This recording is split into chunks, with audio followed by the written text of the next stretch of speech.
主缔结婚约，达成心愿。今日有幸得县主邀约，特意带来殿中的新品。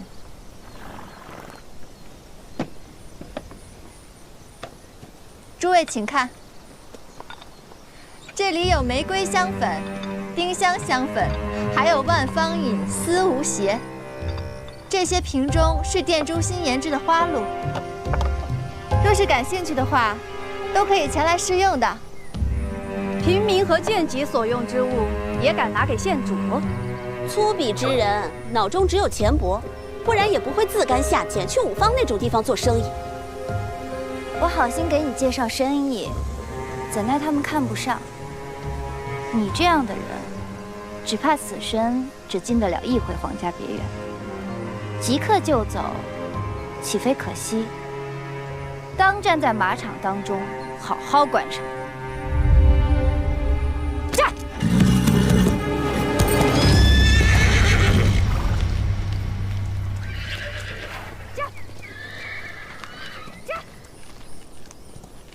淑妃是吉安县主，他先前知会过要带贵女们来打马球，借马场一用，要传他们过来问安吗？不必，我也很久没打球了，过去瞧瞧热闹。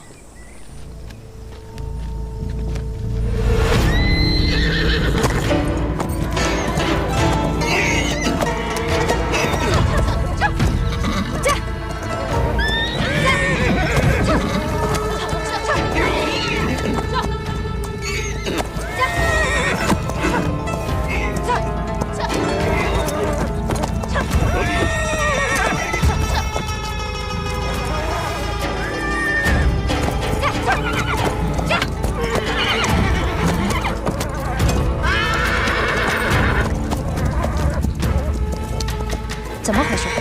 为何马都要绕开那剑夫？驾！驾！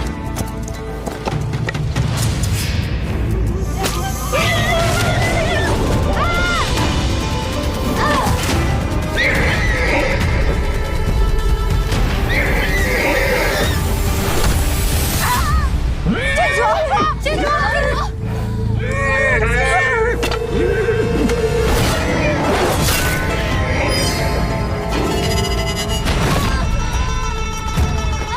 山药局传风月，是。淑妃万福吉安。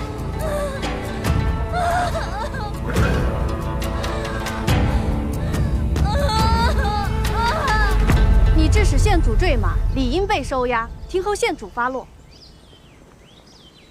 若非县主急躁冒进，以簪刺马，那马又怎会失控发狂？马儿无辜，已经搭上了一条性命，难道再搭上一条人命吗？淑妃明鉴，是这个贱奴不由分说的闯进皇家别院，县主也是为维护皇家颜面，才不得不发狠纵马。今日县主的人去花满柱请我的时候，许多百姓都看到了。方才众目睽睽之下，我更是毫无逾矩。请问，你们要以何罪将我收押呢？你是蒋长阳府中之人？是。圣人与蒋长阳关系甚笃，若是得知他至交好友府中之人被欺负得如此狼狈，只怕会龙颜震怒。你随我来。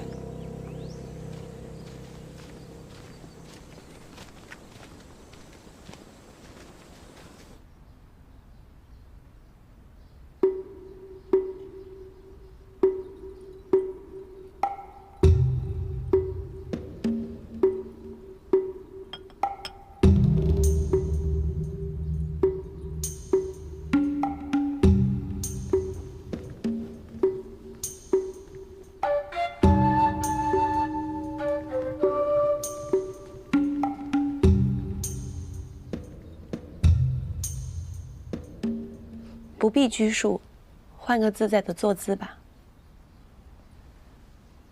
谢淑妃。实不相瞒，其实我的腿早就麻了。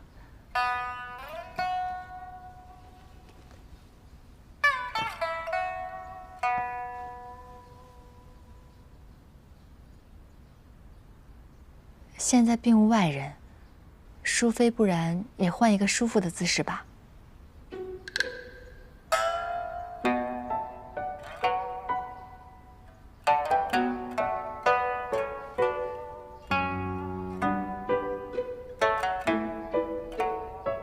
扶我一把，我的腿也麻了。我方才在马场中嗅到了一股酒香，是不是你做了什么？我稍懂些马的习性，我知马不喜酒醋，便将匣中带的花露涂抹在手腕处，才让马不愿近我身，如此才躲过一劫。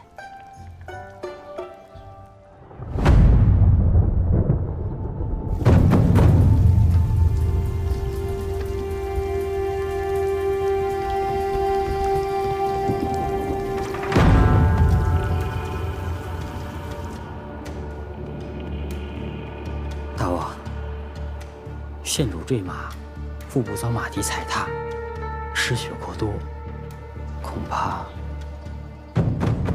什么？恐怕日后再难生育了。你说什么？下官已经写好了方子，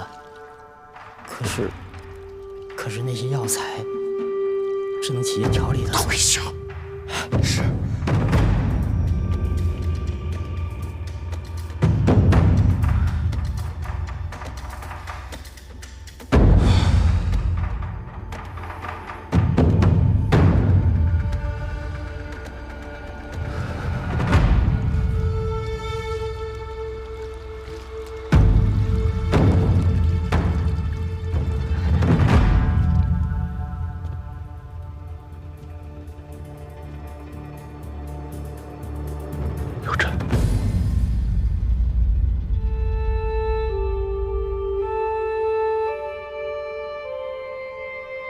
说，究竟发生了什么？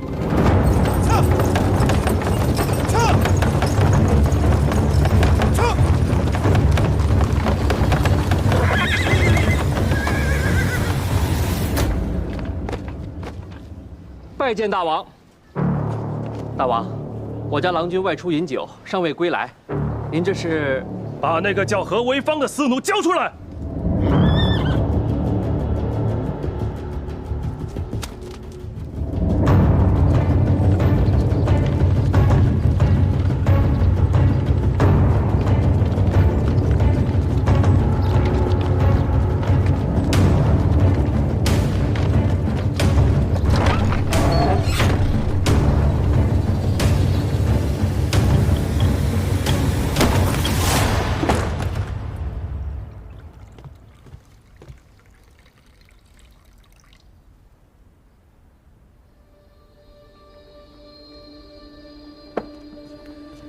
人我真送到欢迎楼学艺去了，不学会绿妖舞，不许他回来。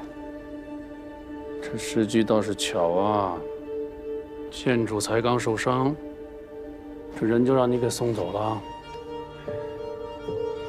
我这就差人啊，将何为芳给接回来。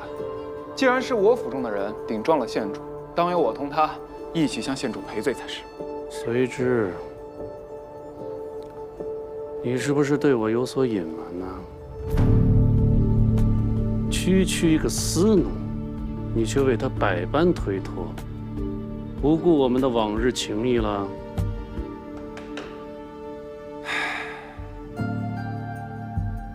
不瞒大王，我已下书纳何为芳为妾，不日便要将她抬进门了，怎知竟生了这么一风波？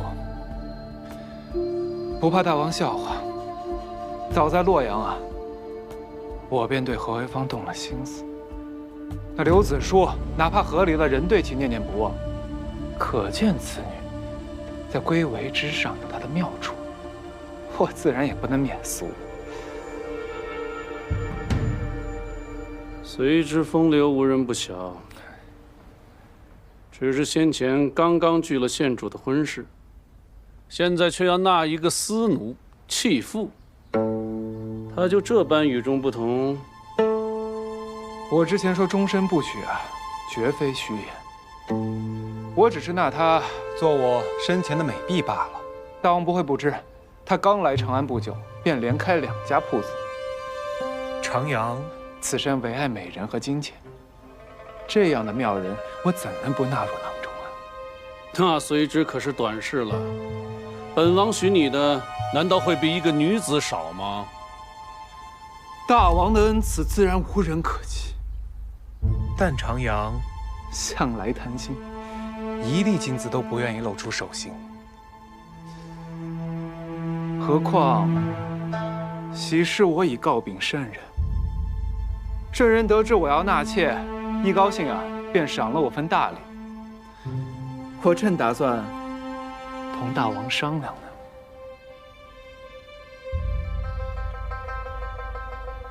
哦，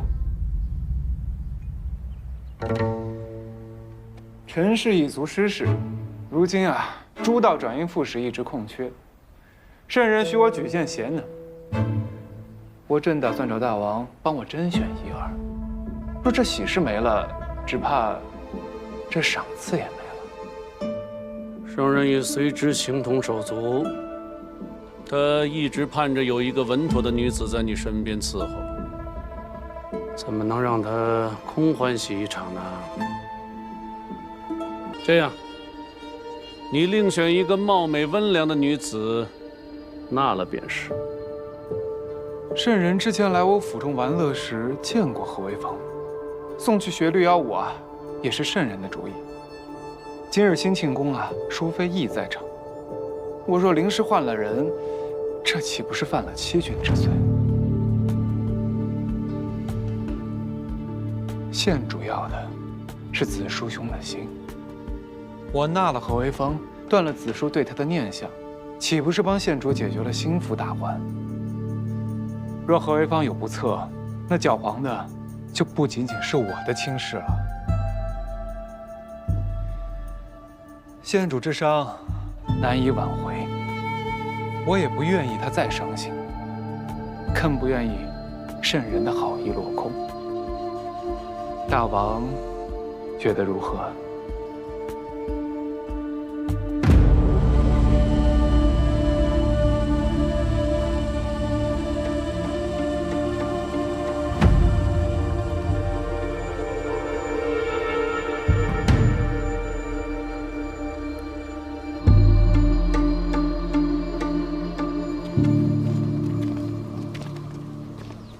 回吧。大王准备如何同县主说？幼人的伤势已不可逆，就算是杀了何氏也于事无补。不如卖花鸟使一个人情，借此换取些利益。诸道转运副使一职，就留给他未来的夫婿吧。是。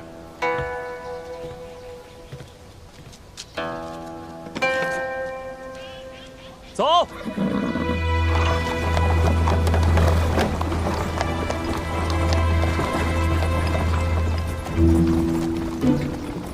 走吧，去看看我那未过门的小妾。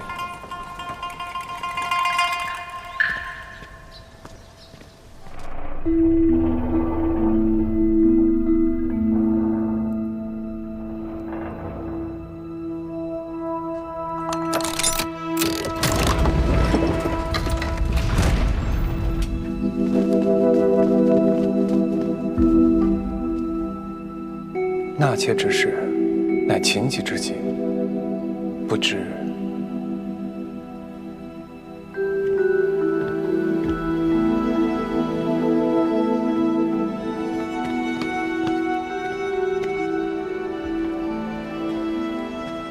何为芳，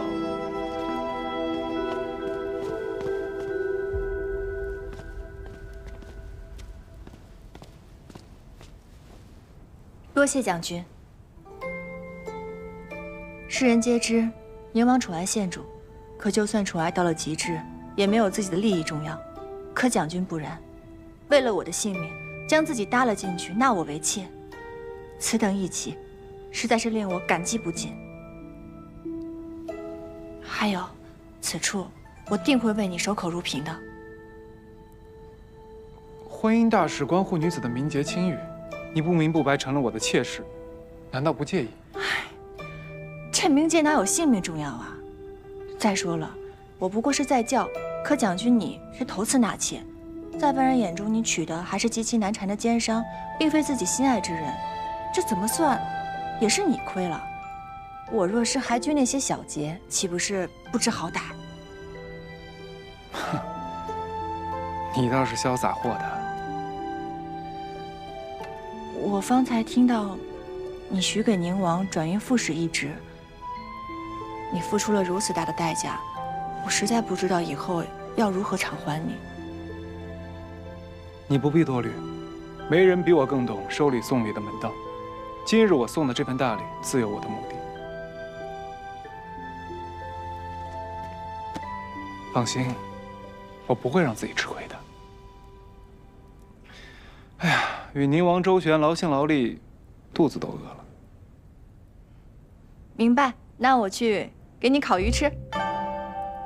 走吧。我既擅作主张定下这婚事，那婚宴操办上定不会让你受怠慢。别家女子嫁人该有的风光，你也得有。聘礼、婚服头面、宴席婚仪，这些都由你的心意来定。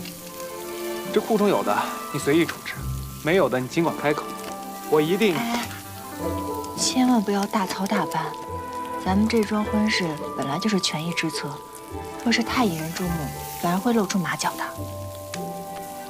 我只是不想在礼节仪式上亏待了你，让你受委屈。你又不是第一天认识我，若是因为办宴席而耽误了生意，那我才是真的受委屈。那你说，这婚宴该怎么办啊？就按最舒服的来，一桌宴席，3壶桂花许，足矣。听你的，那就办得收礼低调一些。那怎么行？快走！此事事关宁王，性命攸关，切不可泄露风声，连累你的姐妹。蒋军能娶到我家牡丹，已是3生有幸。若是不敲锣打鼓，大摆宴席，我和大福可不答应。这等喜事，蒋府早已传得沸沸扬扬了。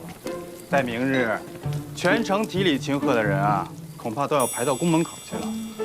蒋不大操大办，怕是难啊。千万不要大操大办。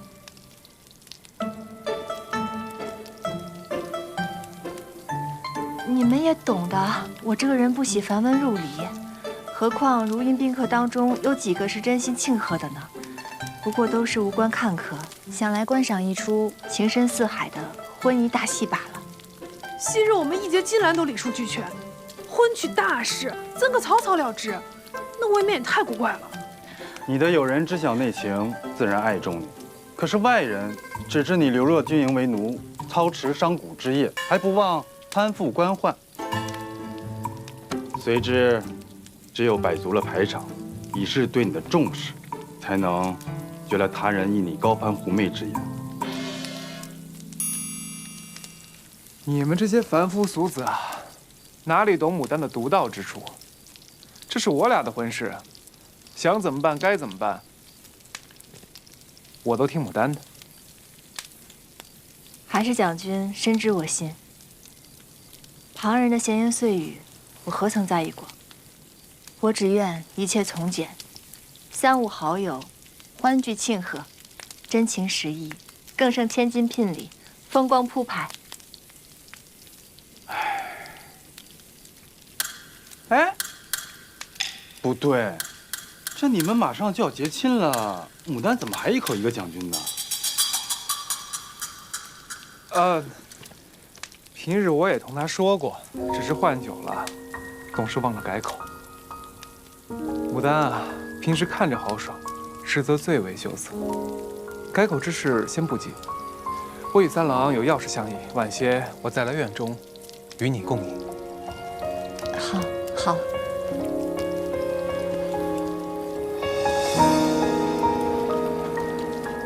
牡丹，这事情也太突然了。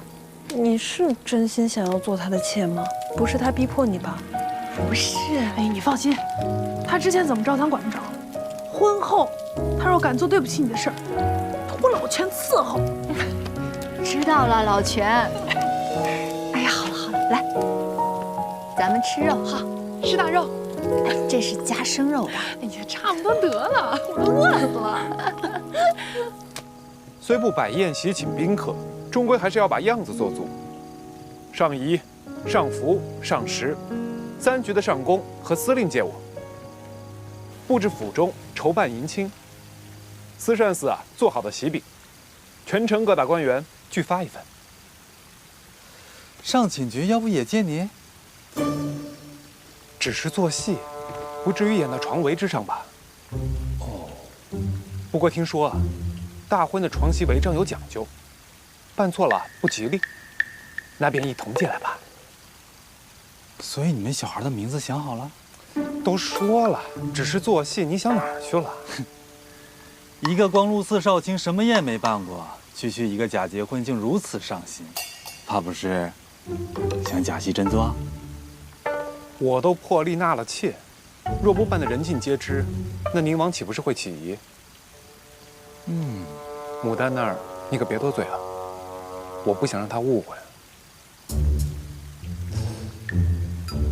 宁王前脚刚走，你后脚就来了。看热闹都没这么快的，你到底来干嘛？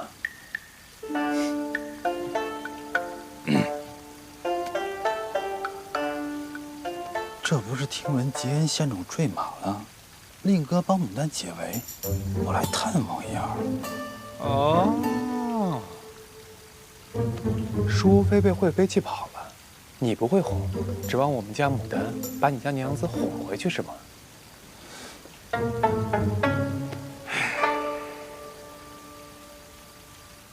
你这后院狭小简陋，却能让日进斗金的何店主住在这里，日夜不离。我有琼楼玉宇，令哥却动辄的迁走，请都请不回来。你这边戏假情真，我这边呀，可是妻离子散啊！散不了，散不了。以前淑妃在宫中孤寂，以后妯娌俩常相伴，牡丹玲珑剔透，还愁有什么心结解不开？哎，有真，哎，有真，有真，不要这样，有真，冷静，有真，你住手，住手。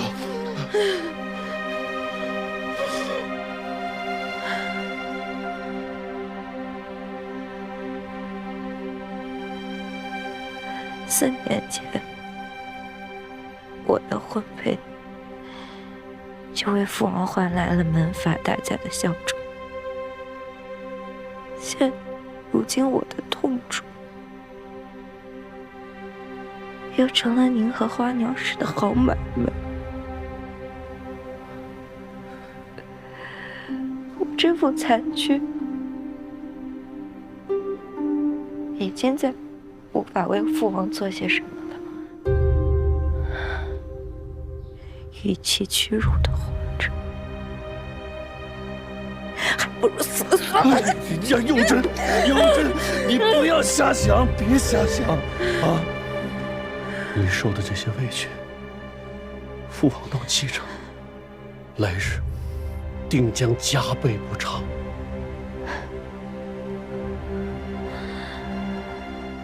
还会有来日吗？现在全长安人尽皆知，我被一介商贾所奸，无法再生育了。我的痛和魏芳尝不了分毫。子嗣无望，子叔还会愿意与我成婚吗？纵使他愿意，但为了传宗接代，娶满门的妾室，我又当如何自处？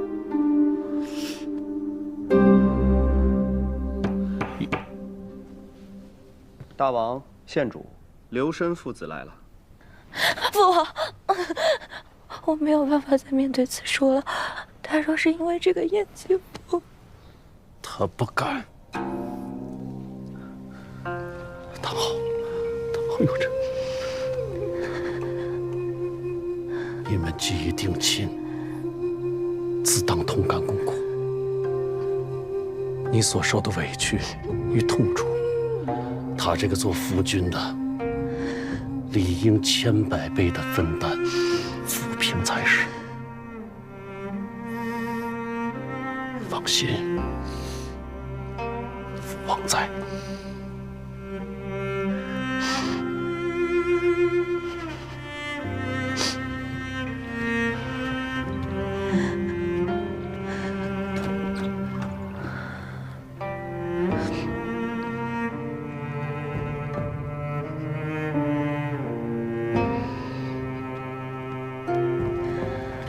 县主，县主，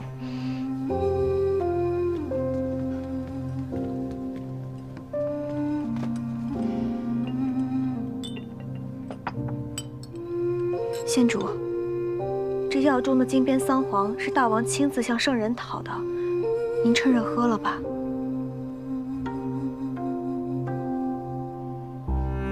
刘畅本就配不上县主，还那般三心二意、不识好歹。县主为了他受伤忧虑，不顾自己的身子，奴婢看了都心疼。县主，你何苦非他不可呢？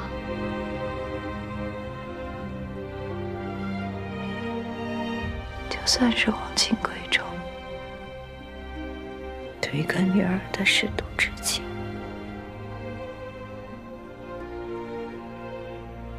也抵不过利益。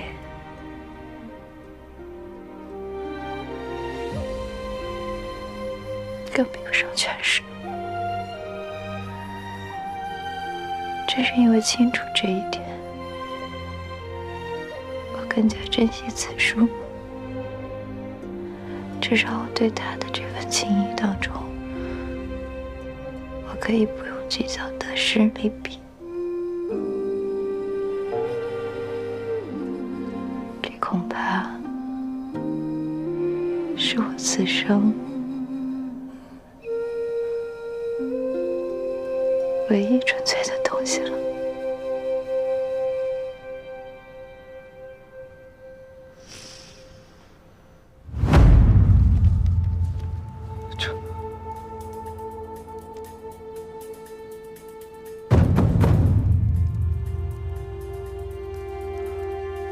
大王这是要将结亲改为入赘。大王，子叔乃我独子。我们刘家也不是落魄寒门，你怎么忍心让我们刘家断了香火呀？子叔也会被人耻笑吗？幼珍是为你旧好所害，日后恐再难有子息之望。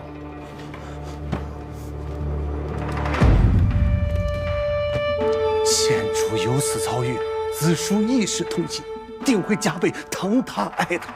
待日后有了庶子，再过继到县主名下。过继，这倒是个好法子。亲家如果想传宗接代，也可以从远亲那里过继一名子侄到名下，不也挺好吗？幼珍如今之情状，便是子叔用情不专所致。如若日后三妻四妾、庶子成群，恐重蹈覆辙，再生祸患。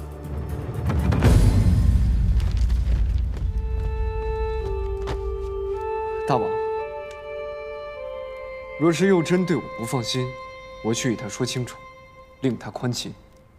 幼珍的性子你应该是了解的，这是唯一能让他安心的法子。就这么定了。本王答应，日后定让你官至宰辅。我明白大王爱女心切，约幼珍之愿，通幼珍之痛。只是此事事关家族大事，还需与族中长辈商议。也恳请大王给我些时日考虑。我与父亲先行告退。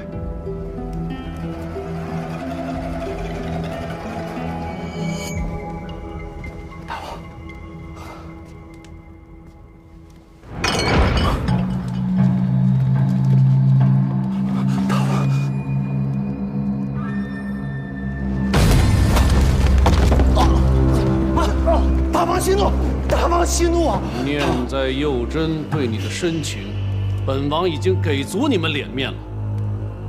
我说了，这是唯一的法子，签了入赘书，任何要求你们皆可提。这天底下竟如此荒谬的深情！他苦痛10分，就要我苦痛100倍吗？他无法生育，就要逼我入赘，断子绝孙吗？刘家好歹是簪缨世家，并非要依仗婚事卖身穷儒才能活得下去。亲，可以亲，但若我为赘婿，绝无可能。好啊，那刘家今日就断子绝孙吧。大王，大王，我签。父亲，入赘之事，我对子书允了。父亲，我不答应。父亲，俺婚女家有父母之命，媒妁之言即可。无论是娶新妇还是入赘，都是喜事。县主对子书重臣，子书更要投桃报李。大王，息怒呀！还是亲家活得通透。送客。是。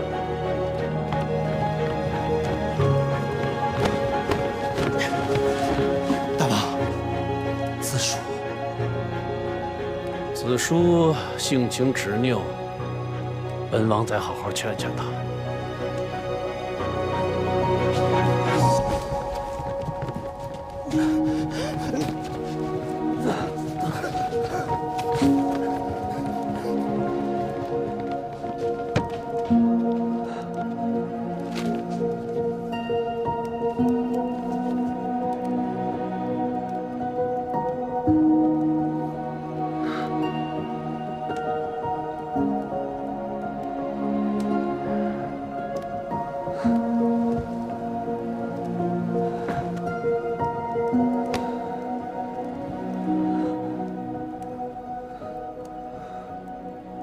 我知道大王权势通天，但纵然你能把我绑进洞房，难不成还能把我和幼珍绑一辈子吗？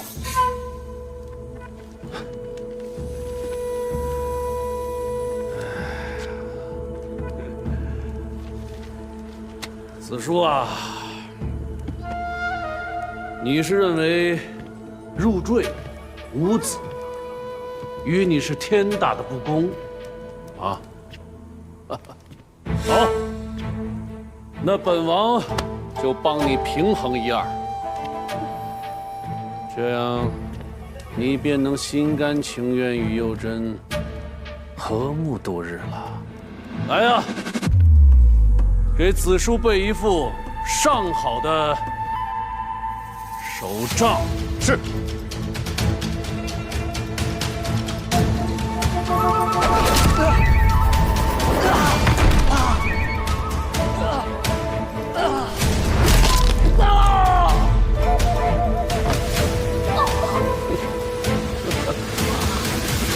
你呀，就是把自己想得太高了，傲气、心劲儿都是用来磨砺的。早点想通，别让幼珍等太久。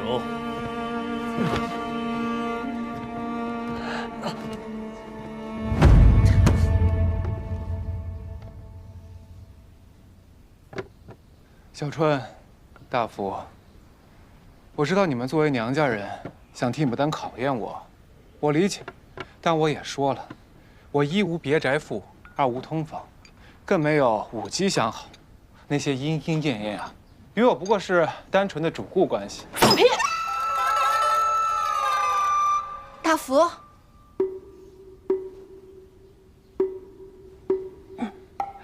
胡诌！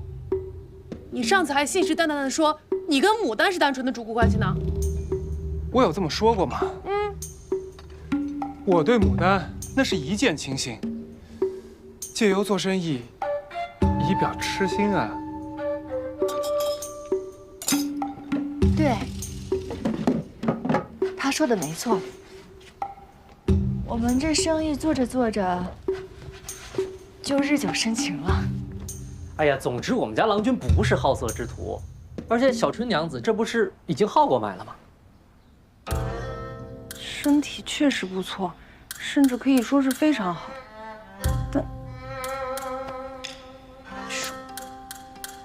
你说，但郎君日夜出入五方，美人在侧，难道就只是喝酒谈天？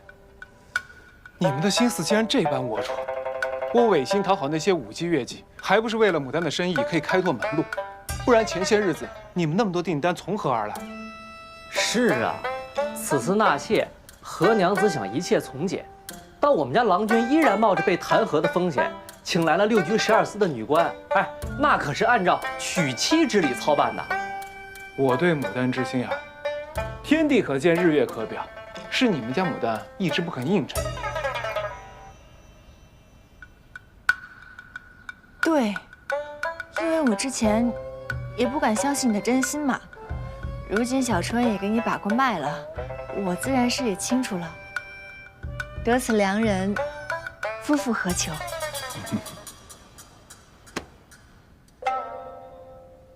可是你们俩现在这样，哪里看得出半点男女相悦的旖旎之情啊？哎呀，牡丹之前啊，都把心思放在生意之上，我又未曾动过凡心，如今初尝情爱滋味，难免生疏。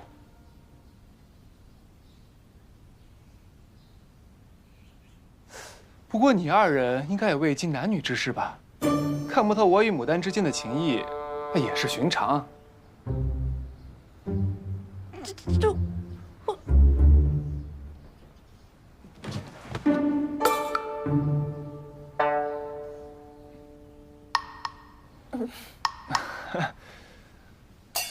你看牡丹，嫁我这样的郎君啊，都忍不住欢喜了。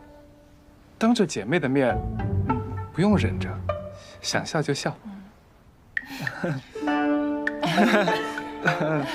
对，你看你俩这样就有点这传奇上写的这个情人之间的旖旎之情了。旖旎大夫哦，旖旎。哎，那你俩说说，平常你们俩是怎么在我们眼皮子底下心动传情的？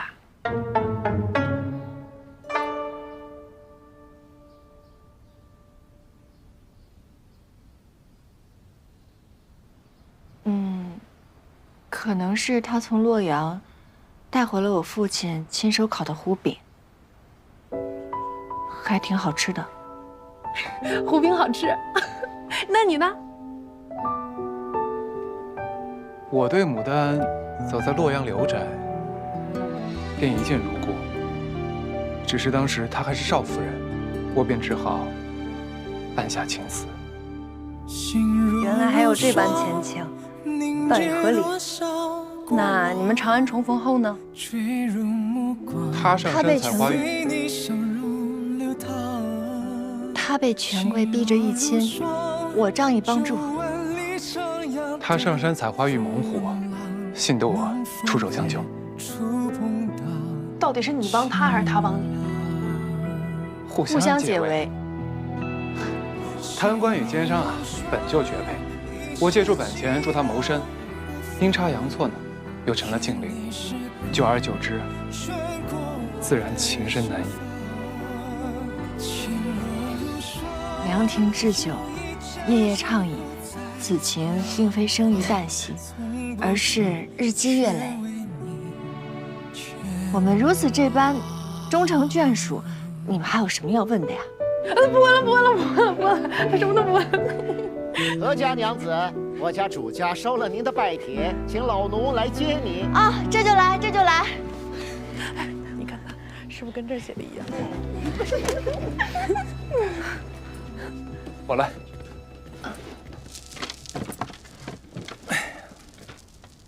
你先去忙，我在府中等你吃晚饭。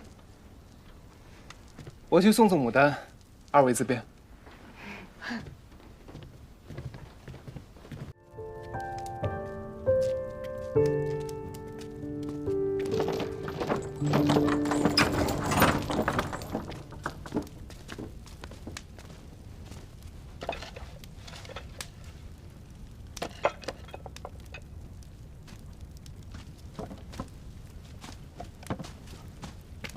刘郎君，吃饭了。不必枉费心思。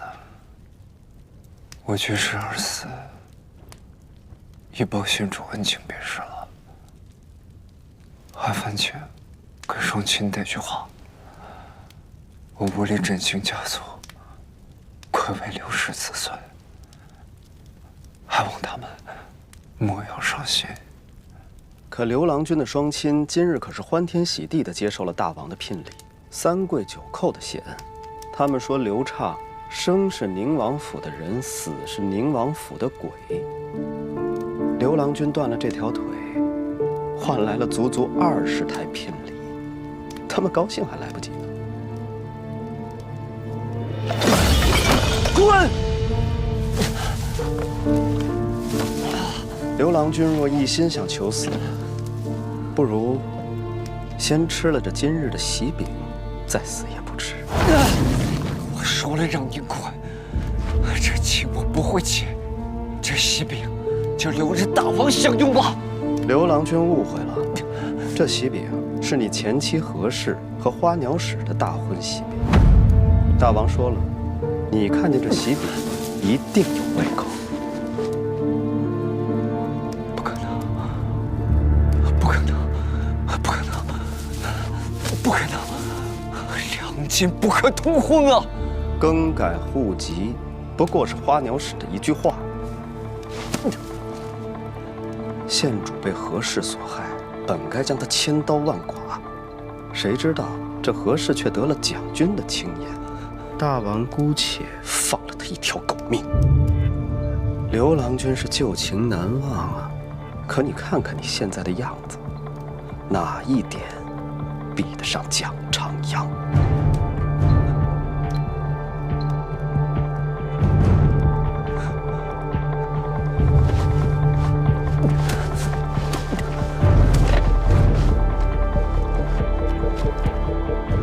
性命为先，做妾算什么？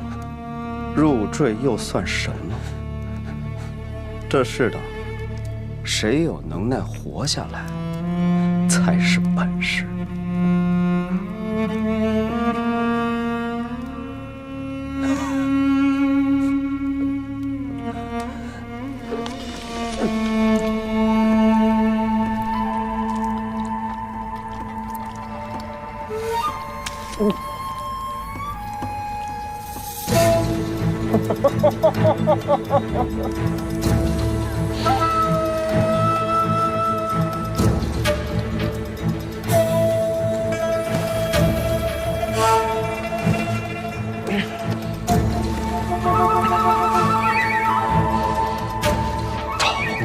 背上的手杖，可有做好啊？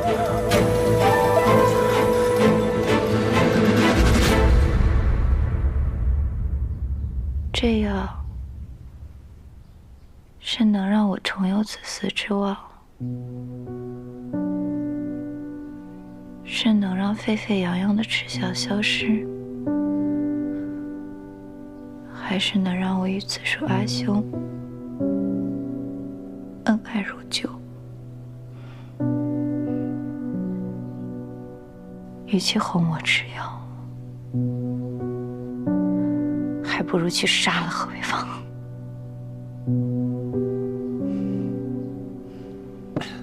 尤真，尤真，子叔阿兄，快扶我起来。县主，慢点。尤真，子叔阿兄，你的腿怎么了？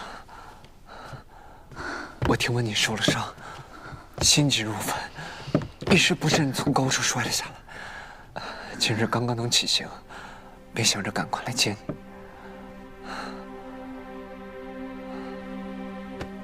原是如此，我还以为你不要我了，我还以为你厌弃我。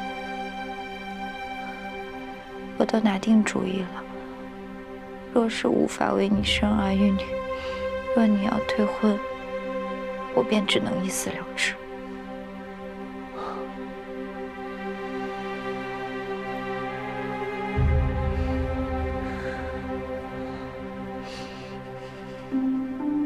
会这么想呢？佑真，往后余生，我竭力指望着你呢。儿女也好，流言也罢，都不及你重要。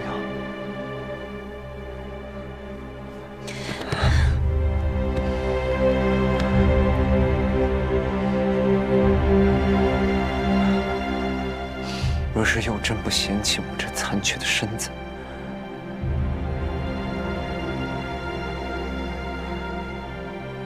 我愿入赘宁王府，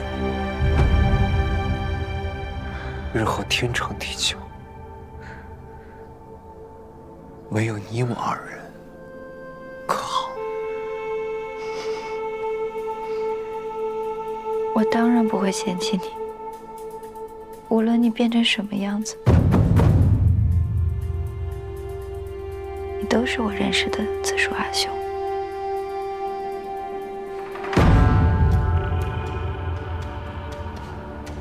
我已将这份心意禀告大王了。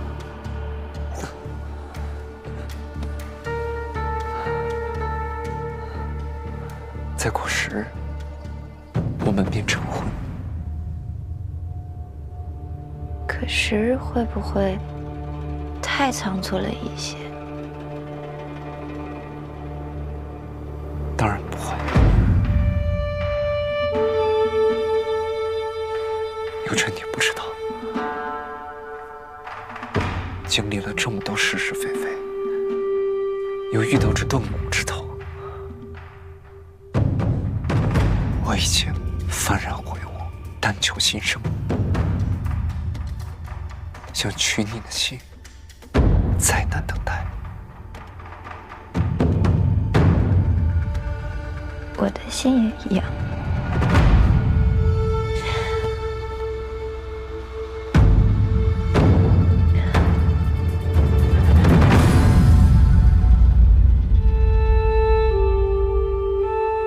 这些都是花行中最名贵之花了，县主真的没有中意的吗？这些花虽然名贵，但并不稀奇。哪家豪门设宴不也都是这些吗？县主说了，婚宴之花，他要的是举世无双。这婚宴行得急，若是早几个月，花行必定能够钻研出独一无二的新品。可眼下，这离婚期不到3日了。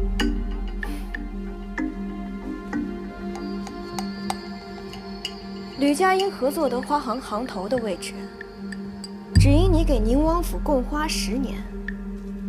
若县主大婚之花你无能怠慢，这行头之位不保是其次，只怕县主觉得你们花行徒有虚名，也没有存在的必要了。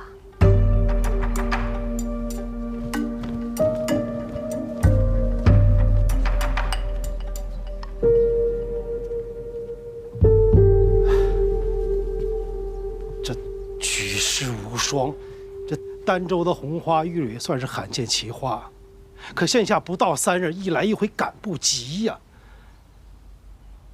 主家，我有句话。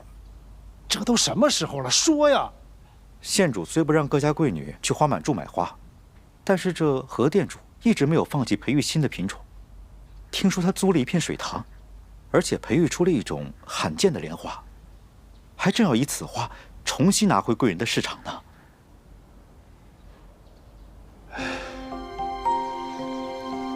此花我也取名金蝉腰。金蝉腰，那不是古书所记失传已久的芍药花吗？正是，传闻中金蝉腰芍药花瓣上下2层黄蕊，可惜我等难以一见。我便想着，若是培育出相似的莲花，借其雅名，也算不负爱花之心。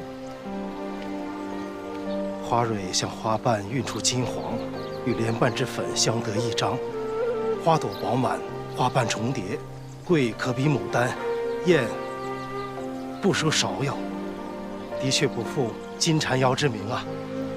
何店主，哦不，夫人着实高才。行头您客气了，照常唤我店主便是。好，我们进去说话。好。培育新品的艰辛，想必我不用多言。吕某自然知晓。我朝物品以上方能用金腰带，而金缠腰花名寓意吉祥。满长安的权贵世家，为讨着仕途顺遂的喜头，必定会趋之若鹜。这商机，说是千金难求，也不为过吧？是。何店主，我知这金缠腰珍贵，一直只是你的心血灌注。你我并无交情，但若没有此花，不仅我们吕氏一家会为人鱼肉，花行的颜面也会荡然无存。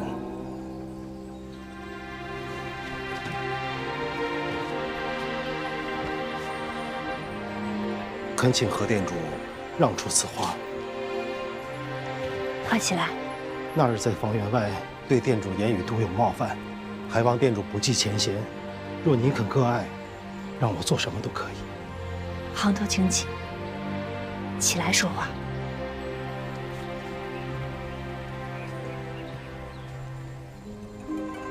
行头，我说这金缠腰的珍贵，并非是趁人之危、挟私讹诈。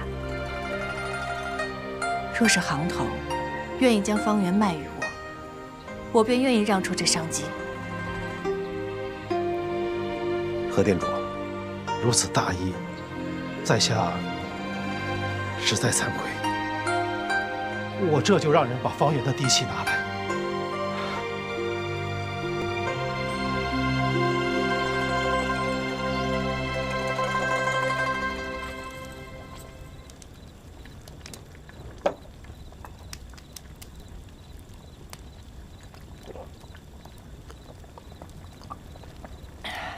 你要这么喝，只怕明日上不了婚车。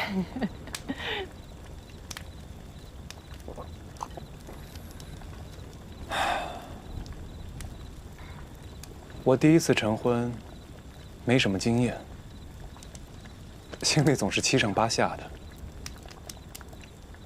你呢？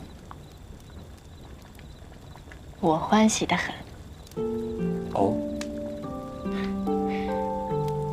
我终于拿回了母亲最爱的方圆。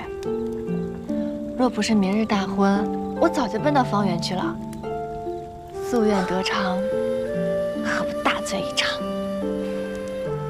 我之前跟你说我来长安许的愿望，便是这个。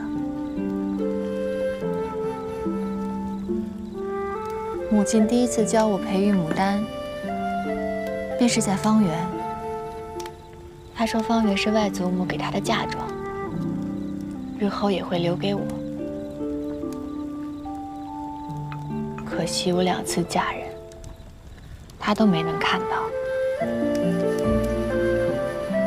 第一次嫁刘畅那种自负又软弱的夫君，不见也罢，见了也要忧心。第2次嫁我这种顽固的贪官，见了怕是更要生气。母亲心明眼亮，她定看出你是伪装，知道你是个极好的人。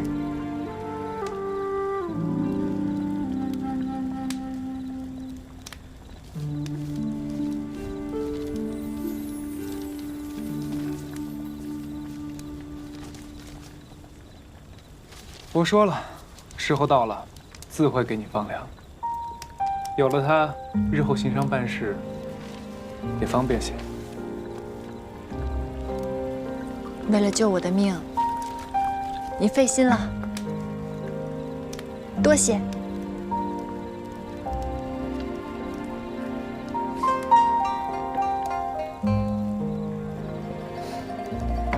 买身契的钱，这回也可以送到府上了。当然，你放心吧，日后啊，我会好好经营花满柱的。到时候蒋军就等着大收利钱吧。知道了。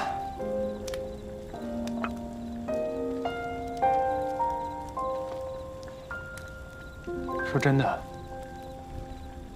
此刻你心境如何？说真的，我此刻很安心。安心？我记得我第一次嫁人的前夜，当时心里很忐忑。胆大如你，也会怕吗？当然会怕。我要住进一个陌生的宅子，跟一群陌生的人生活在一起，自然是怕的。只是那个时候为了母亲，我不得不这么做。可是这一次，我嫁的人是你。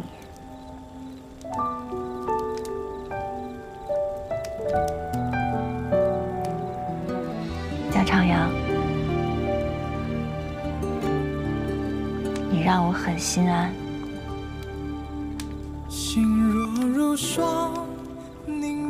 虽然我知道我们是假成婚，府中的布置也是为了迷惑宁王，可那些以我小名制作的宫灯，还有那些牡丹纹样，我都看到了。我知道你是用心了的。都看见了。嗨，我还以为你忙着挣钱买园子，婚宴之事全然不放在心上。若非为了救我，以你的性子是断不想成婚的。既然是做戏，为何这般重视？心中就渴望，心若如霜，一世寂寥何妨？排场不铺好，我怎么收礼金？是啊，这么好收礼的借口，天下第一摊果然是不能错过。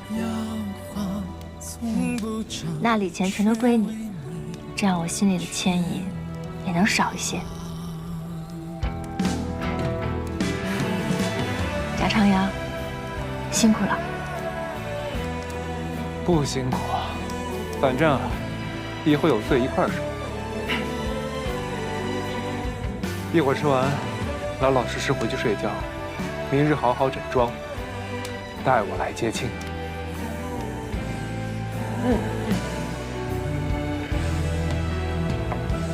灯回望，看山高水长。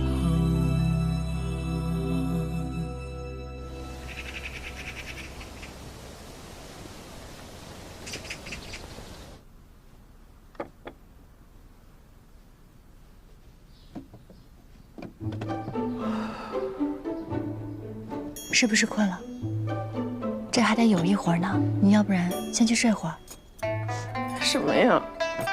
我这是感动，替你高兴。按理说，拿妾是夫家给头面，那我和小春儿是你娘家人，自然要为你添份力气。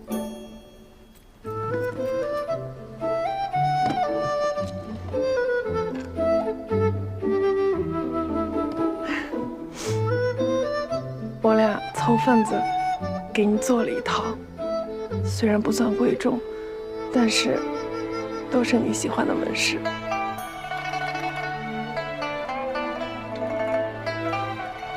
这是织染署连夜赶制的，叫做凤鸟金冠、凤嘴衔珠。你这些头面加起来还没有这步摇上的一颗松石值钱。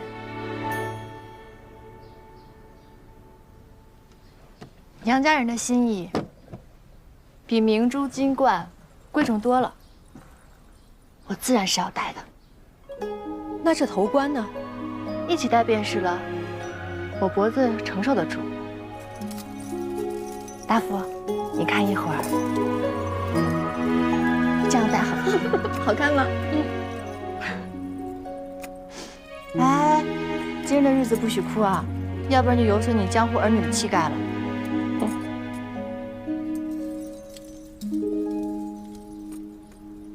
春呢？不知道，我跟小春说了时辰，不知道怎么还没来。怎么了，小春？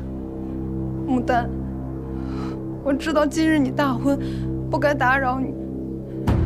可我今天若是不开这个口，这世上便再也没有我，再也没有吕氏一家了。笙箫奏凤凰，鼓乐迎嘉宾。今何事为方？书甚勤勉，性行温良，讲事徜徉，人品贵重，尽忠职守，天设佳偶。今节永岁之好，请心腹。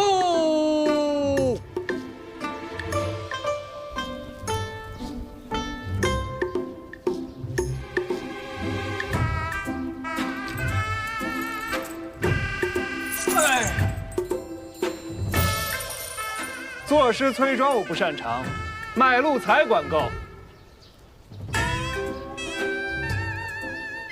这么多人都看着呢，别误了吉时啊！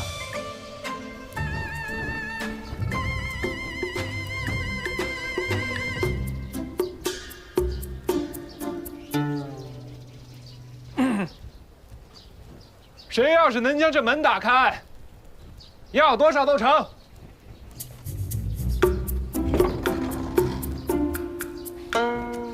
还是得大福。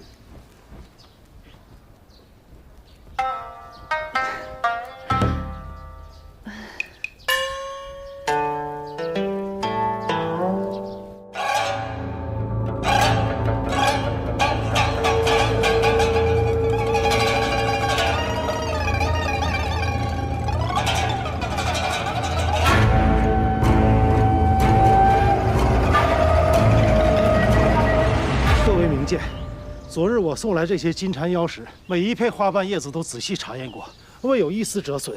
昨日花好，今日便花败，这是多大的眉头！怠慢了皇亲，你们全花好脑袋都不够砍的。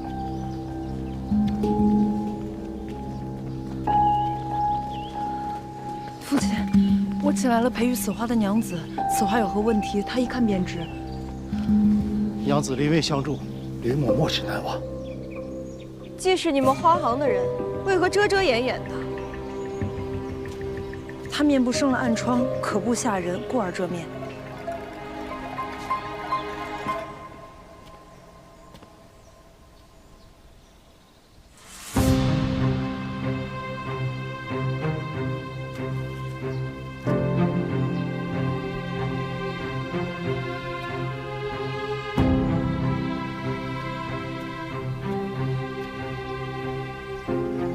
番请刨除，宁氏还有了讨理之前来。让你救花补过，你倒讨起茶饮来了。你也配差使我们宁王府的人？那本官差使不差使得动呢？花娘使，您怎么来了？今日不是您纳妾大喜吗？这位是我们家小夫人，点名要为我们装置庭院的花轿，我急着用呢，却被你们给抢了过来，还不快照她说的做，早了了此事，我也好尽快赶回去，别误了吉时。是。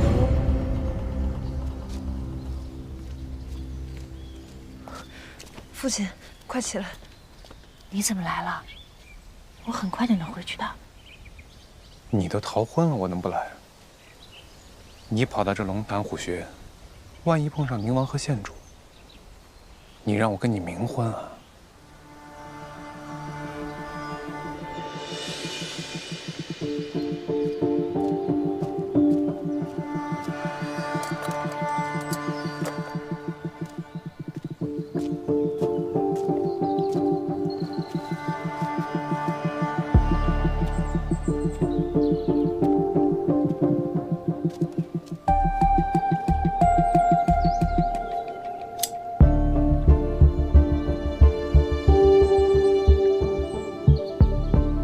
此乃青刺鳄的幼虫，长大形似蝴蝶，故而府中之人未曾驱赶。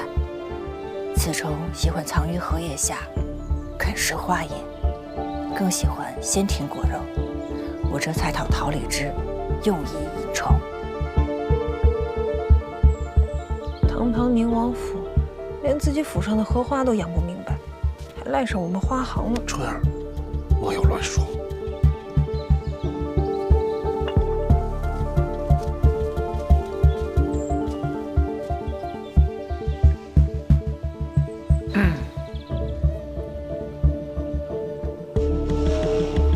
但愿县主满意此花。放人。是。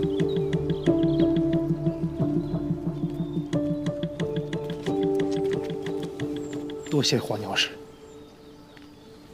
多谢娘子。吕行头客气了，若不是您的爱女机灵，我今日也无法赶来。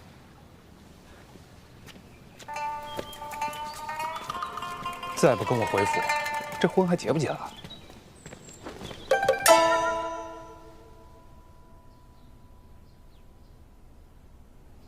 总觉得差了些什么。县主，等等，拿过来一下。是。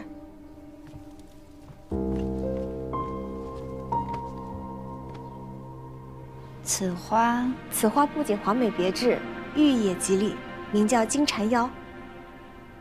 金蝉腰。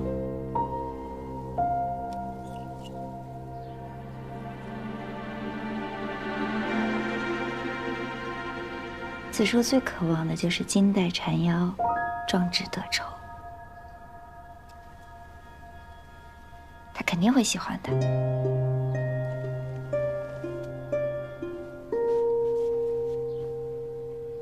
高一些，再往上，就这儿。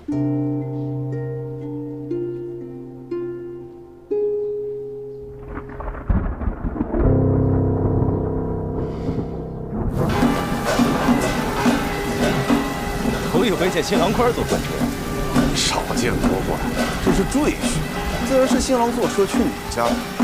不过宁王府这入赘之喜办的也是气派，排场可比平常权贵的大婚办的还风光。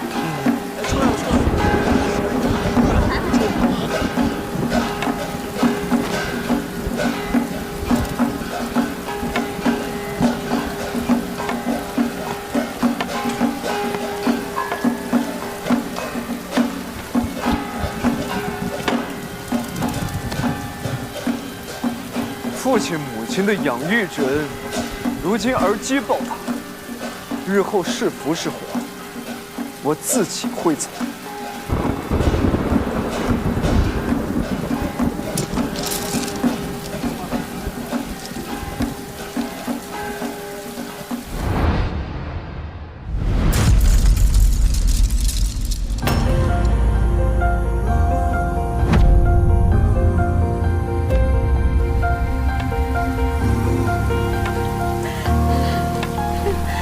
叔这样，怕是不想认我们了。主家，我们是不是不该把他逼成这样？长路遥难追，相思如何相偎？但借物是人非，眼前何为珍贵？辗转几度心灰，终究东流。是谁？长风仍吹，青鸟难归，心怀不曾悔。若我一去，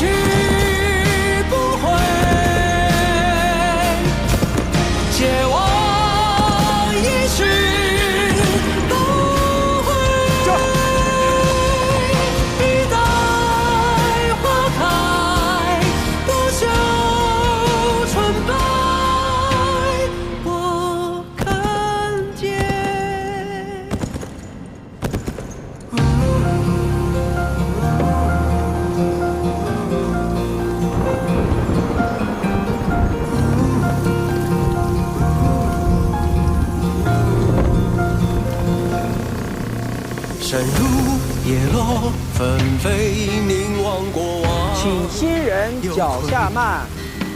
命运空手，轻推剑气满地破碎。轻骑平安，千岁努力，请行。爱在大梦似一场醉，长风仍吹，轻鸟难归，心怀不曾悔。挑战之礼，皇旗接待，代代相传。一把如花似锦，二把金玉满堂，三把贤恒庆会，四把拿得难逃，五把不灭富贵，六把永远吉长，七把安康福寿，八把马回乡，九把凶神远避，十撒八大吉祥。跨马鞍，一马一鞍，新人马鞍平秤过，夫妇和谐常保守，富贵荣华过百秋。我看见。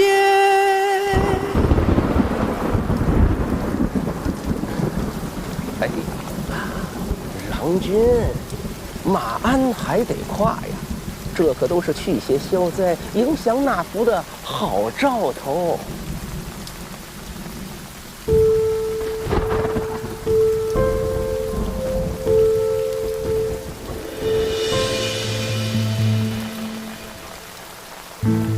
父王，子叔腿脚不便。礼不可废。子叔以为呢？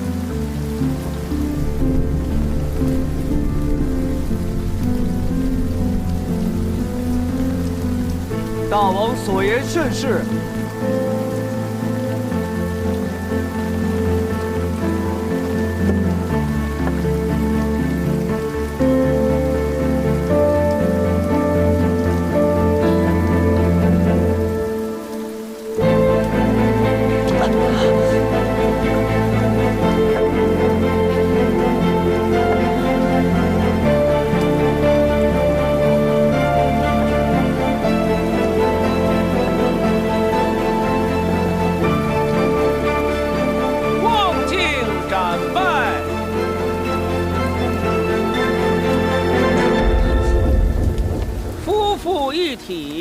制服恒昌，拜。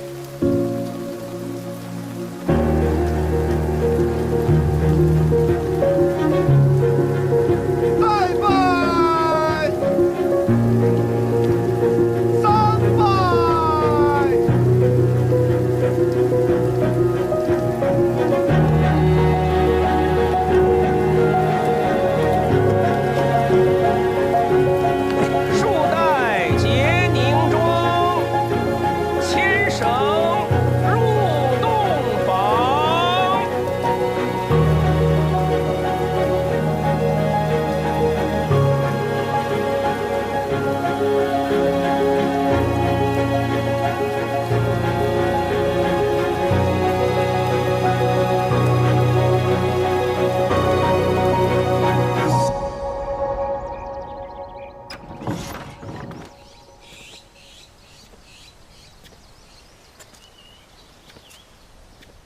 十里红妆，千金为聘，不及如你所愿。与你院中设宴，想必你最自在。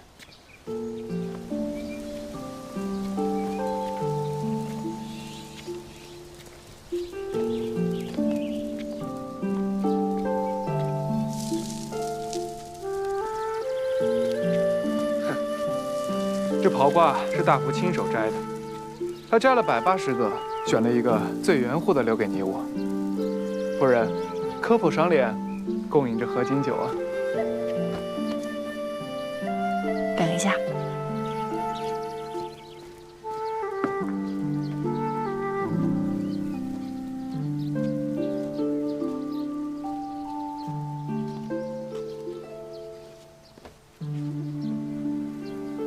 这是你第一次成婚，而且是为了我。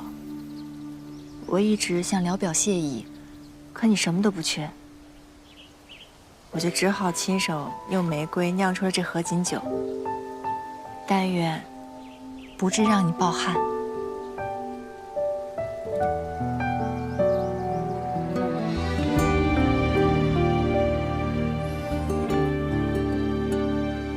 这酒可有名字？桃夭。你尝尝，若是觉得好喝的话，日后可以在花满柱售卖。何时都不忘了深意，果真与我是一丘之貉。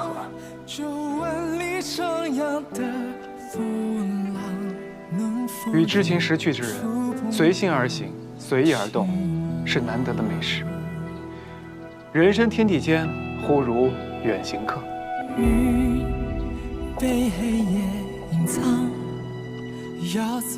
斗酒相娱乐，聊后不为薄。这酒敬你，也是谢你，谢你让我遇到了种种意外之险。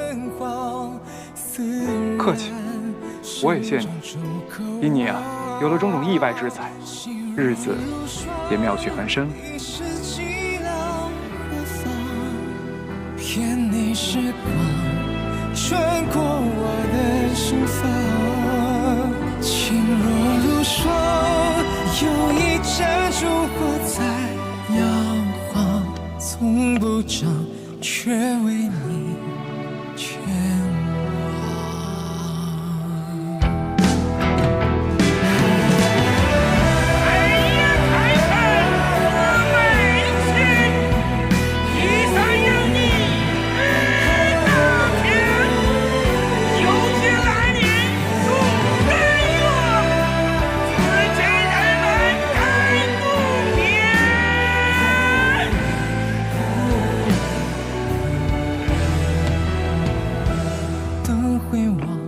看山高水长。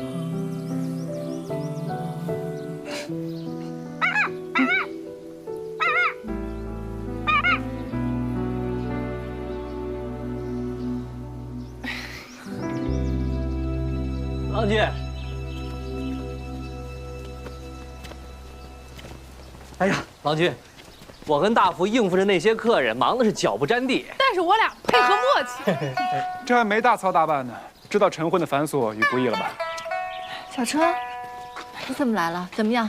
家中可还好？多亏了你，已经无碍了。父亲得了赏钱，去慰劳连日辛苦的花匠，我就偷偷从狗洞跑了出来。随之，随之，徐先生甚少出门，今日也来了。我是花满柱的账房，自然要来替店主长长眼了。今日之宴没有外人，没有亲友见证，咱们只管纵情畅饮，痛快而为，请入席。胡闹！你真当我们是来吃席的呀？怎么敢对花鸟使这样的态度？先贤有云：有天地，然有万物；有万物，然有男女；有男女，然有夫妇。啊，此乃万事之始。啊，平时的往来应酬皆可免去，但婚仪上的行礼参拜，乃是敬告天地，从此家偶一体，荣辱与共。啊，绝不可缺。哦，不用了吧？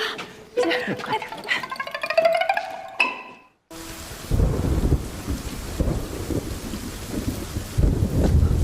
郎君，且看。郎君，虽是入赘，可婚宴上圣人下旨，擢升您为诸道转运副使呢。此时掌管漕运，正合你所期，日后可以大展拳脚了。我与那昔日嫁入刘家的何为芳有何不同？官宦作践商贾，皇亲作践官宦，一层压一层。若是不爬到至高处，便永远为人鱼肉。郎君别这么说，就是听了怕。怕？你怕什么？这赘婿会好好走，这曹运我也会好好的。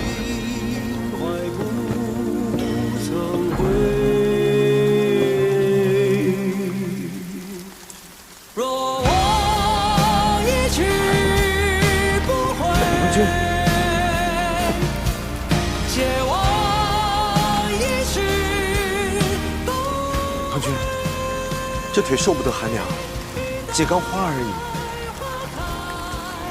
你不知道，这花淋不得雨。郎君，牡丹花是淋不得雨，可这是千百年，花期已过，早就没有牡丹花了。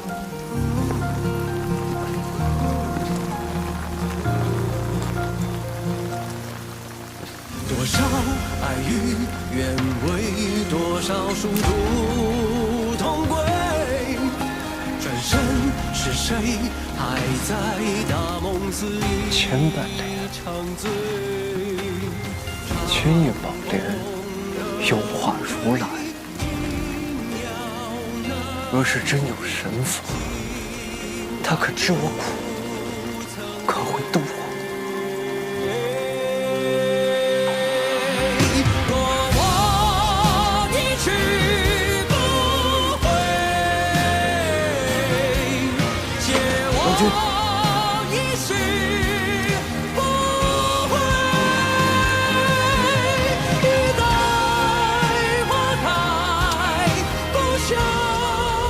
告诉全府，别让我在府中见到一朵牡丹，一半灵花。是。